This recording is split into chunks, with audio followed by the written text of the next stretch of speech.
श्रीमद् भागवतम महापुराण सप्तम स्कंद। श्री सुखदेव जी ने कहा, वास्तव में भगवान निर्गुण, अजन्मा, अव्यक्त और प्रकृति से परे हैं। ऐसा होने पर भी अपनी माया के गुणों को स्वीकार करके वे बाध्य बाधक भाव को अर्थात मरने और मारने वाले दोनों के परस्पर विरोधी रूपों को ग्रहण करते हैं। सत्वगुण, रजोगुण और तमोगुण ये प्रकृति के गुण है, परमात्मा के नहीं। परीक्षित, इन तीनों गुणों को भी एक साथ ही घटती बढ़ती नहीं होती। भगवान समय समय के अनुसार गुणों को स्वीकार करते हैं।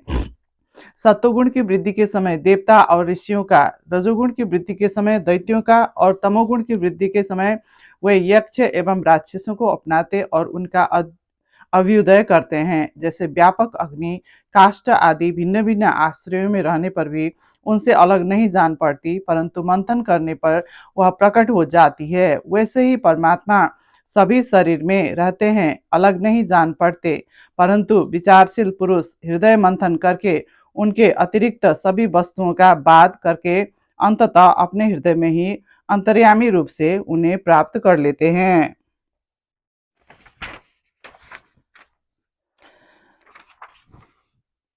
नारद जी ने कहा, विष्णु भगवान ने नृसिंह का रूप धारण करके हिरण्यकश्यप को और पृथ्वी का उद्धार करने के लिए समय वराह अवतार ग्रहण करके हिरण्याक्ष को मारा।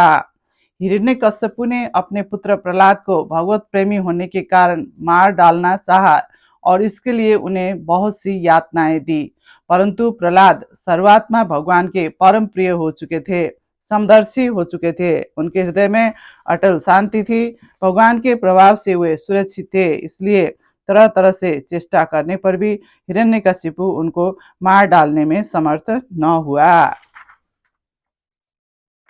हिरण्यकशिपु ने कहा, जैसे प्याऊ पर बहुत से लोग इकट्ठे हो जाते हैं, परंतु उनका मिलना जुलना थोड़ी देर के लिए ही होता है, वैसे ही अपने कर्मों के फेर से दैववश जीव भी मिलते और बिछुड़ते हैं। वास्तव में आत्मा नित्य, अविनाशी, शुद्ध, सर्वगत, सर्वज्ञ और देह, इंद्रिय आदि से पृथक है। वह अपनी अविद्या से ही देह आदि की सृष्टि करके भोगों के साधन सूक्ष्म शरीर को स्वीकार करता है। जैसे हिलते हुए पानी के साथ उसमें प्रतिबिंबित होने वाले वृक्ष भी हिलते से जान पड़ते हैं और घुमाई जाती हुई आंख के साथ सारी पृथ्वी ही घूमती सी दिखाई देती है कल्याणी, वैसे ही विषयों के कारण मन भटकने लगता है और वास्तव में निर्विकार होने पर भी उसी के समान आत्मा भी भटकता हुआ सा जान पड़ता है। उसका स्थूल और सूक्ष्म शरीरों से कोई भी संबंध नहीं है, फिर भी वह संबंधी सा जान पड़ता है। सब प्रकार से शरीर रहित आत्मा को शरीर समझ लेना, यही तो अज्ञान है। इसी से प्रिय अथवा अप्रिय वस्तु का मिलना और बिछुड़ना होता है। इसी से कर्मों के साथ संबंध हो जाने के कारण संसार में भटकना पड़ता है। जन्म, मृत्यु, अनेकों प्रकार के शोक, अविवेक, चिंता और विवेक की विस्मृति, सबका कारण यह अज्ञान ही है। यमराज बोले, शरीर और आत्मा का तत्व जानने वाले पुरुष न तो अनित्य शरीर के लिए शोक करते हैं और न नित्य आत्मा के लिए ही, परंतु ज्ञान की दृढ़ता न होने के कारण जो लोग शोक करते रहते हैं उनका स्वभाव बदलना बहुत कठिन है।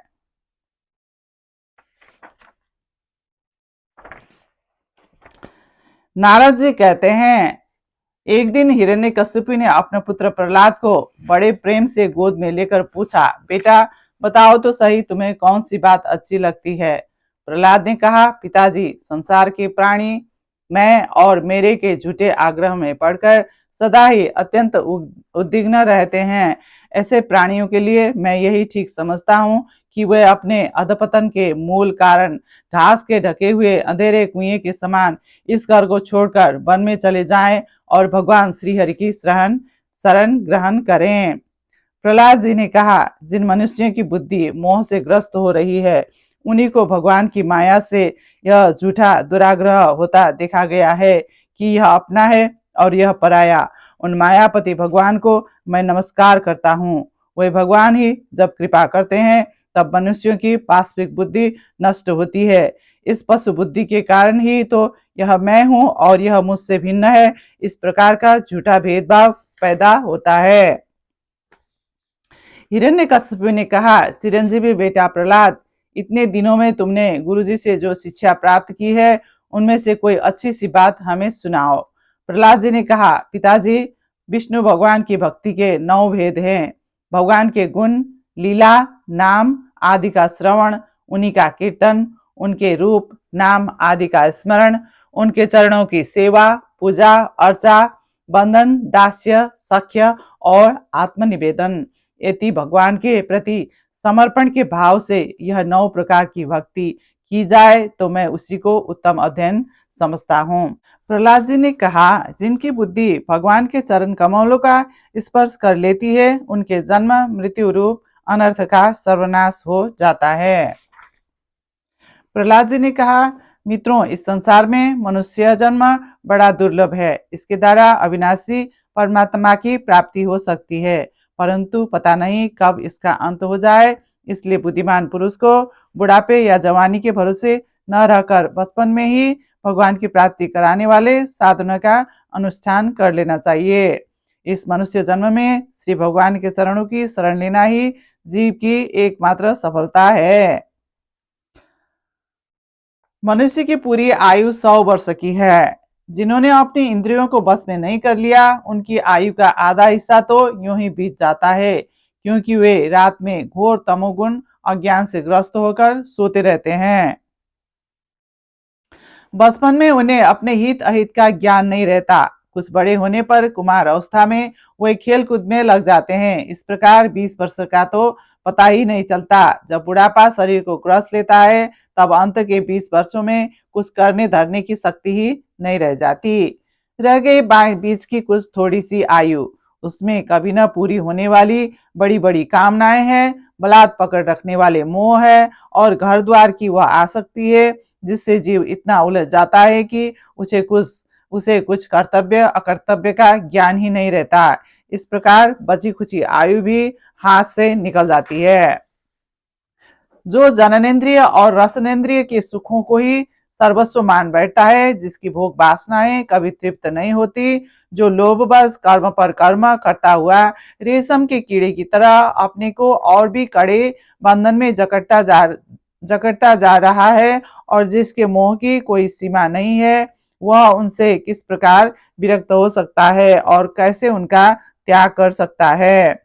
यदि इन कामों में कुछ सुख मिले तो भी एक बात है, परंतु यहाँ तो जहां जहां वह जाता है वहीं वहीं दैहिक जैविक और भौतिक ताप उसके हृदय को जलाते ही रहते हैं, फिर भी वैराग्य का उदय नहीं होता। कितनी विडंबना है।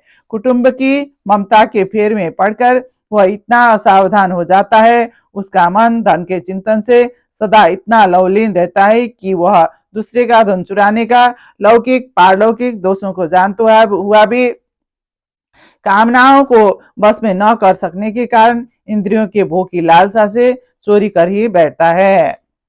मित्रों, भगवान को प्रसन्न करने के लिए कोई बहुत परिश्रम या प्रयत्न नहीं करना पड़ता, क्योंकि वे समस्त प्राणियों के आत्मा है और सर्वत्र सबकी सत्ता के रूप में स्वयं सिद्ध वस्तु हैं। ब्रह्मा से लेकर तिनके तक छोटे बड़े समस्त प्राणियों में, पंचभूतों से बनी हुई वस्तुओं में, पंचभूतों में, सूक्ष्म तन्मात्राओं में, महत्त्व में, तीनों गुणों में और गुणों की सम्यावस्था प्रकृति में एक ही अविनाशी परमात्मा विराजमान है। वे ही समस्त सौंदर्य माधुर्य और ऐश्वर्य की खान है। वे ही अंतर्यामी दृष्टा के रूप में है और वे ही दृश्य जगत के रूप में भी है। सर्वथा अनिर्वचनीय तथा विकल्प रहित होने पर भी दृष्टा और दृश्य व्याप्य और व्यापक के रूप में उनका निर्वचन किया जाता है। वस्तुतः उनमें एक भी विकल्प नहीं है। वे केवल अनुभव स्वरूप आनंद स्वरूप एकमात्र परमेश्वर ही है। गुणमयी सृष्टि करने वाले माया के द्वारा ही उनका ऐश्वर्य छिप रहा है। इसकी निवृत्ति होते ही उनके दर्शन हो जाते हैं।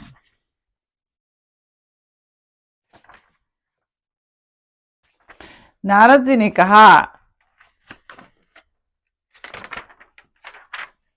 कर्म में प्रवृत्त होने के दो ही उद्देश्य होते हैं, सुख पाना और दुखों से छूटना। परंतु जो पहले कामना न होने के कारण सुख में निमग्न रहता था, उसे ही अब कामना के कारण यहाँ सदा सर्वदा दुख ही भोगना पड़ता है। मनुष्य इस लोक में सकाम कर्मों के द्वारा जिस शरीर के लिए भोग प्राप्त करना चाहता है, वह शरीर ही पराया, सियार कुत्तों का भोजन और नाशवान है। कभी वो मिल जाता है तो कभी बिछुड़ जाता है। जब शरीर की ही यह दशा है, तब इससे अलग रहने वाले पुत्र, स्त्री, महल, धन संपत्ति, राज्य, खजाने, हाथी, घोड़े, मंत्री, नौकर, चाकर, गुरुजन और दूसरे अपने कहलाने वालों को तो बात ही क्या है। ये तुच्छ विषय शरीर के साथ ही नष्ट हो जाते हैं। ये जान तो पड़ते हैं पुरुषार्थ के समान, परंतु है वास्तव में अनर्थ रूप ही। आत्मा स्वयं ही अनंत आनंद का महान समुद्र है। उसके लिए इस वस्तुओं की क्या आवश्यकता है। भाइयों, तनिक विचार तो करो। जो जीव गर्भधान से लेकर मृत्यु पर्यंत सभी अवस्थाओं में अपने कर्मों के अधीन होकर क्लेश ही क्लेश भोगता है, उसका इस संसार में स्वार्थ ही क्या है। यह जीव सूक्ष्म शरीर को ही अपना आत्मा मानकर उसके द्वारा अनेकों प्रकार के कर्म करता है और कर्मों के कारण ही फिर शरीर ग्रहण करता है। इस प्रकार कर्म से शरीर और शरीर से कर्म की परंपरा चल पड़ती है और ऐसा होता है अविवेक के कारण। भगवान श्रीहरि समस्त प्राणियों के ईश्वर, आत्मा और परम प्रियतम है। भगवान केवल निष्काम प्रेम भक्ति से ही प्रसन्न होते हैं। उन भक्ति का स्वरूप है सर्वदा सर्वत्र सब वस्तुओं में भगवान का दर्शन। नारद जी कहते हैं, इस प्रकार ब्रह्मा, शंकर आदि सभी देवगण निश्चय भगवान के क्रोधावेश को शांत न कर सके और न उनके पास जा सके। किसी को उसका और छोर नहीं दिखता था। देवताओं ने उन्हें शांत करने के लिए स्वयं लक्ष्मी जी को भेजा। उन्होंने जाकर जब निश्चय भगवान का वह महान अद्भुत रूप देखा, तब भयवश वे भी उनके पास तक न जा सकी। उन्होंने ऐसा अनूठा रूप न कभी देखा और न ही सुना था। तब ब्रह्मा जी ने अपने पास ही खड़े प्रहलाद को यह कहकर भेजा कि बेटा, तुम्हारे पिता पर ही तो भगवान कुपित हुए थे, अब तुम्हें उनके पास जाकर उसे शांत करो। भगवान के परम प्रेमी प्रहलाद जो आज्ञा कहकर और धीरे से भगवान के पास जाकर हाथ जोड़ पृथ्वी पर साष्टांग लौट गए। नृसिंह भगवान ने देखा कि नन्हा सा बालक मेरे चरणों के पास आ पड़ा हुआ है। उनका हृदय दया से भर गया। उन्होंने प्रहलाद को उठाकर उनके सिर पर अपना वह कर कमल रख दिया जो काल सर्प से भयभीत पुरुषों को अभयदान करने वाला है। भगवान के कर कमलों का स्पर्श होते ही उनके बचे खुचे अशुभ संस्कार भी झड़ गए। तत्काल उन्हें परमात्मा का साक्षात्कार हो गया।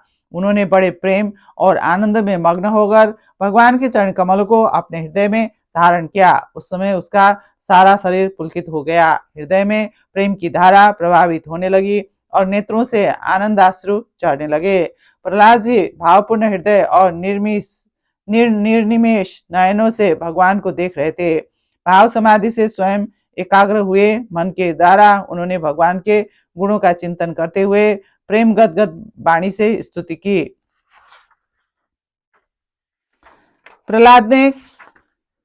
प्रहलाद जी ने कहा, परमात्मन, आपका मुख बड़ा भयावना है। आपका जीभ लपलपा रही है, आंखें सूर्य के समान है, भौहें चढ़ी हुई है, बड़ी पैनी दाढ़ी है, आंतों की माला, खून से लथपथ गर्दन के बाल, बिरछे की तरह सीधे खड़े कान और दिग्गजों को भी भयभीत कर देने वाला सिंहनाद एवं शत्रुओं को फाड़ डालने वाला आपके इन नखों को देखकर मैं तनिक भी भयभीत नहीं हुआ हूँ। दीन बंधो, मैं भयभीत हूँ तो केवल इस असह्य और उग्र संसार चक्र में पीछने से।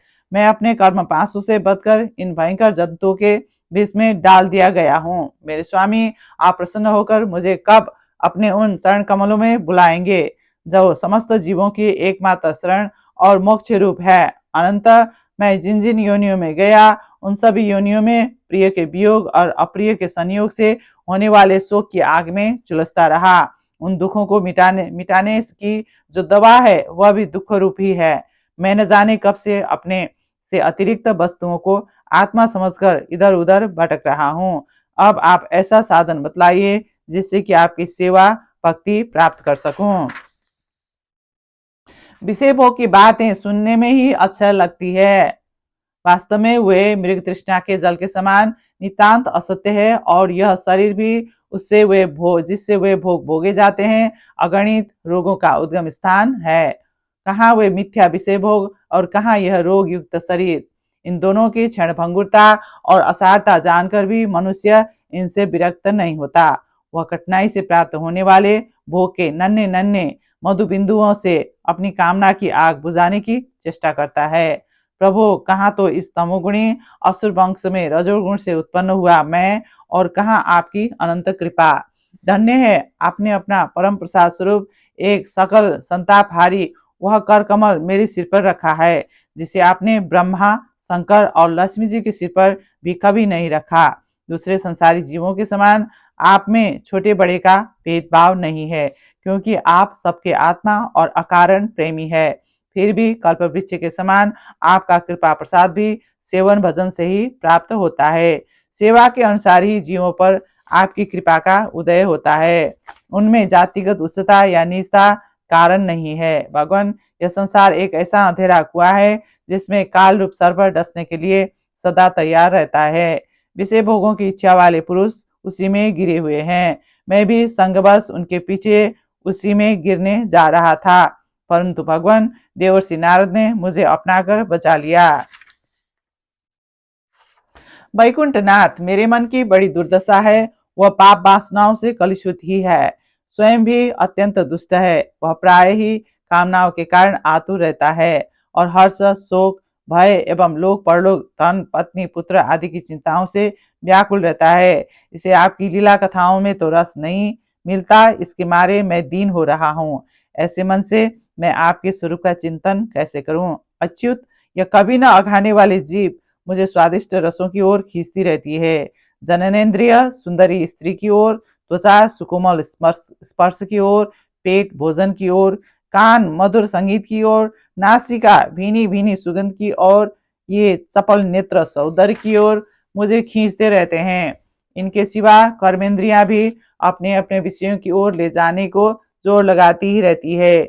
मेरी तो वह दशा हो रही है जैसे किसी पुरुष की बहुत सी पत्नियां उसे अपने अपने शयन गृह में ले जाने के लिए चारों ओर से घसीट रही हो। इस प्रकार यह जीव अपने कर्मों के बंधन में पड़कर इस संसार रूपी वैतरणी नदी में गिरा हुआ है। जन्म से मृत्यु, मृत्यु से जन्म, और दोनों के द्वारा कर्मभोग करते करते यह भयभीत हो गया है। यह अपना है, यह पराया है। इस प्रकार के भेदभाव से युक्त होकर किसी से मित्रता करता है और किसी से शत्रुता। आप इस मूढ़ जीव जाति की यह दुर्दशा देखकर करुणा से द्रवित हो जाइए। घर में फंसे हुए लोग जो भोग आदि का सुख मिलता है वह अत्यंत तुच्छ एवं दुख रूप ही है। जैसे कोई दोनों हाथों से खुजला रहा हो तो उस खुजली में पहले उसे कुछ थोड़ा सा सुख मालूम पड़ता है, परंतु पीछे से दुख ही दुख होता है। किंतु ये भूले हुए अज्ञानी मनुष्य बहुत दुख भोगने पर भी इस विषयों से अघाते नहीं। इसके विपरीत धीर पुरुष जैसे खुजलाहट को सह लेते हैं, वैसे ही कामादि वेगों को भी सह लेते हैं। सहने से ही उसका नाश होता है। पुरुषोत्तम मोक्ष के 10 साधन प्रसिद्ध है। मौन, ब्रह्मचर्य, शास्त्र श्रवण, तपस्या, स्वाध्याय, स्वधर्म पालन, युक्तियों से शास्त्रों की व्याख्या, एकांत सेवन, जप और समाधि। परंतु जिनकी इंद्रियां बस में नहीं है उसके लिए ये सब जीविका के साधन व्यापार मात्र रह जाते हैं। और दम्भियों के लिए तो जब तक उनकी पोल खुलती नहीं तभी तक ये जीवन निर्वाह के साधन रहते हैं, और भंडाफोड़ हो जाने पर वह भी नहीं। प्रहलाद जी ने कहा, ये विषय भोग हृदय की गांठ को और भी मजबूत करने वाला तथा बार बार जन्म मृत्यु के चक्कर में डालने वाले हैं। हृदय में किसी भी कामना के उदय होते ही इंद्रिय, मन, प्राण, देह, धर्म, धैर्य, बुद्धि, लज्जा, श्री, तेज, स्मृति और सत्य, ये सब के सब नष्ट हो जाते हैं। कमल नयन, जिस समय मनुष्य अपने मन में रहने वाली कामनाओं का परित्याग कर देता है उसी समय वह भगवत स्वरूप को प्राप्त कर लेता है। नारद जी ने कहा, अध्ययन, अध्यापन, दान लेना, दान देना और यज्ञ करना, यज्ञ कराना, ये 6 कर्म ब्राह्मण के हैं। क्षत्रिय को दान नहीं लेना चाहिए। वैश्य को सर्वदा ब्राह्मण वंश का अनुयायी रहकर गोरक्षा, कृषि एवं व्यापार के द्वारा अपनी जीविका चलानी चाहिए। शूद्र का धर्म है द्विजातियों की सेवा। साध्वी स्त्री को चाहिए कि मनोहर वस्त्र भूषण से अपने शरीर को अलंकृत रखें। महाराज, जिस प्रकार बार बार बोने से खेत स्वयं ही शक्तिहीन हो जाती है और उसमें अंकुर उगना बंद हो जाता है, यहाँ तक कि उसमें बोया हुआ बीज भी नष्ट हो जाता है, उसी प्रकार यह चित्त जो वासनाओं का खजाना है, विषयों के अत्यंत सेवन करने से स्वयं ही उब जाता है। परंतु स्वल्प भोगों से ऐसा नहीं होता परंतु स्वल्प भोगों से ऐसा नहीं होता। जैसे एक एक बूंद घी डालने से आग नहीं बुझती, परंतु एक ही साथ अधिक घी पड़ जाए तो वह बुझ जाती है। नारद जी कहते हैं, धर्मराज, गुरुकुल में निवास करने वाले ब्रह्मचारी अपनी इंद्रियों को बस में रखकर दास के समान अपने को छोटा माने, गुरुदेव के चरणों में सुदृढ़ अनुराग रखें और उनके हित के कार्य करता रहे। सायंकाल और प्रातःकाल गुरु, अग्नि, सूर्य और श्रेष्ठ देवताओं की उपासना करें और मौन होकर एकाग्रता से गायत्री का जप करता हुआ दोनों समय की संध्या करें। गुरुजी जब बुलावे तभी पूर्णतया अनुशासन में रहकर उनसे वेदों का स्वाध्याय करें। पाठ के प्रारंभ और अंत में उनके चरणों में सिर टेककर प्रणाम करें। अपने सील की रक्षा करें, थोड़ा खाएं, अपने कामों को निपुणता के साथ करें, श्रद्धा रखें और इंद्रियों को अपने बस में रखें। जो गृहस्थ नहीं है और ब्रह्मचर्य का व्रत लिए हुए हैं, उसे स्त्रियों की चर्चा से ही अलग रहना चाहिए। इंद्रियां बड़ी बलवान है, ये प्रयत्न पूर्वक साधन करने वालों के मन को भी क्षुब्ध करके खींच लेती है। योग ब्रह्मचारी युवती गुरुपत्नियों से बाल सुलझवाना, शरीर मलवाना, स्नान करवाना, उपटन लगवाना इत्यादि कार्य न करावे। स्त्रियां आग के समान है और पुरुष घी के घड़े के समान। एकांत में तो अपने कन्या के साथ भी न रहना ही चाहिए। जब वो एकांत में न हो तब भी आवश्यकता के अनुसार ही उसके पास रहना चाहिए। जब तक यह जीव आत्म साक्षात्कार के द्वारा इन देह और इंद्रियों को प्रतीति मात्र निश्चय करके स्वतंत्र नहीं हो जाता, तब तक मैं पुरुष हूँ और वह स्त्री है, यह द्वैत नहीं मिटता। और तब तक यह भी निश्चित है कि ऐसे पुरुष यदि स्त्री के संसर्ग में रहेंगे तो उनमें भोग बुद्धि हो ही जाएगी।